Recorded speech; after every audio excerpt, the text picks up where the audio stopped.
Baru. Garuru.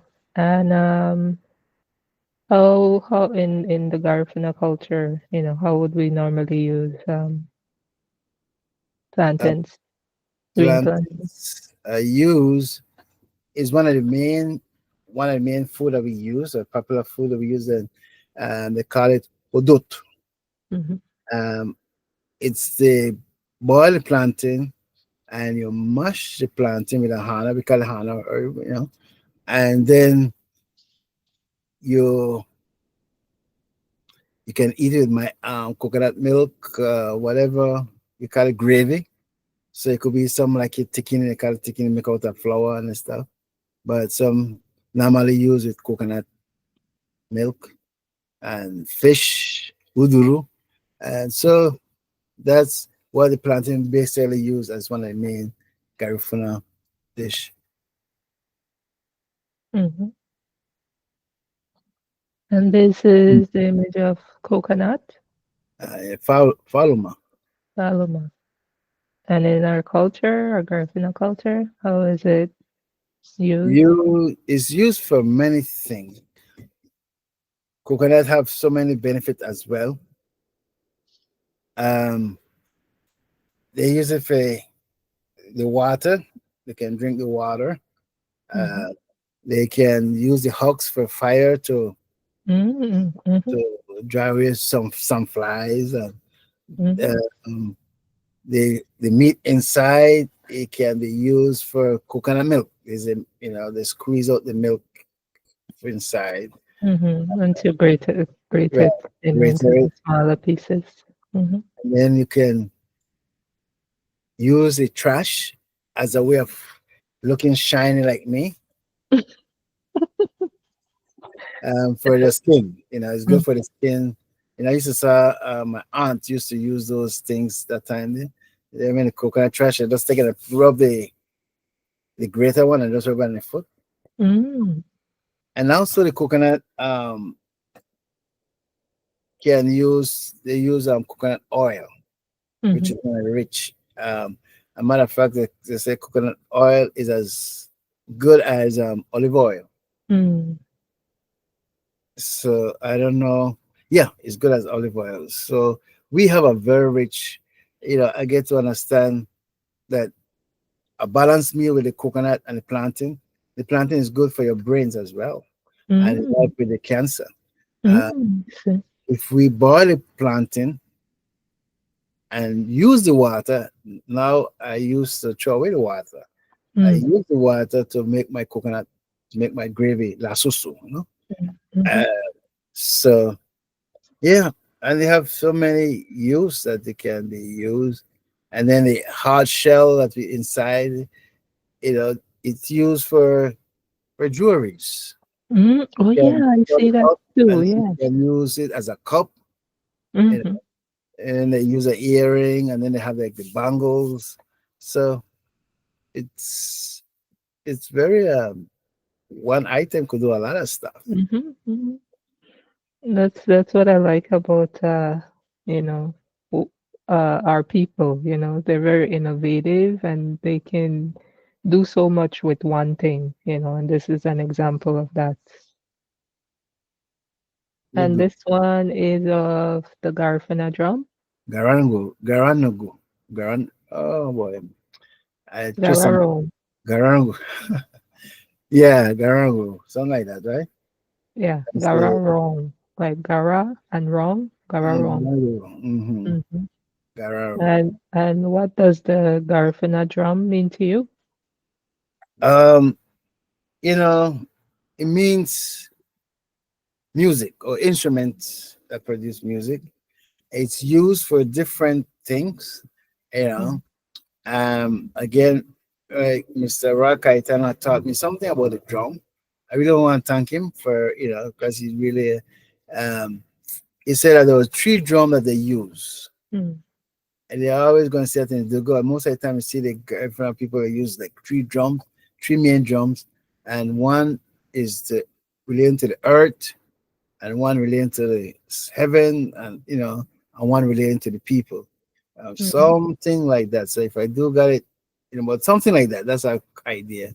I Mhm. have to, and somebody was talking about it before, but I think my intervention with Mr. Rai Cayetano, telling me about the Garifuna history, certain things about it, I think that we need to have more of those discussion with our Mhm. elders, Mhm. you know, that they know certain things that we don't know. And if we allow them to go with those things that we don't know, Then it will be lost.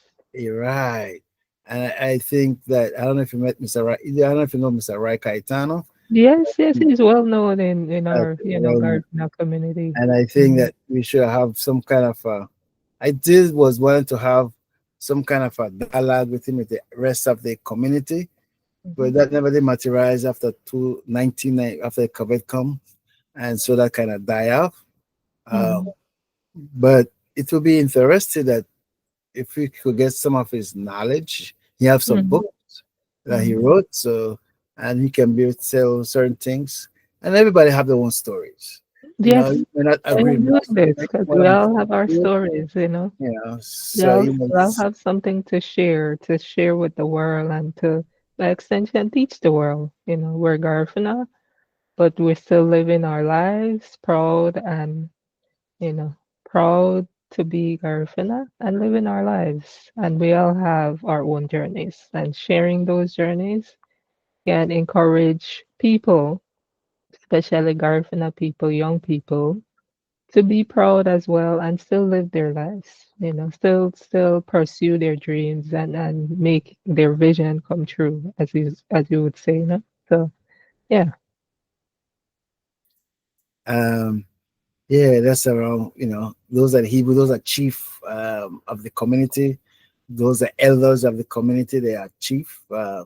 The tall guy there is my good friend.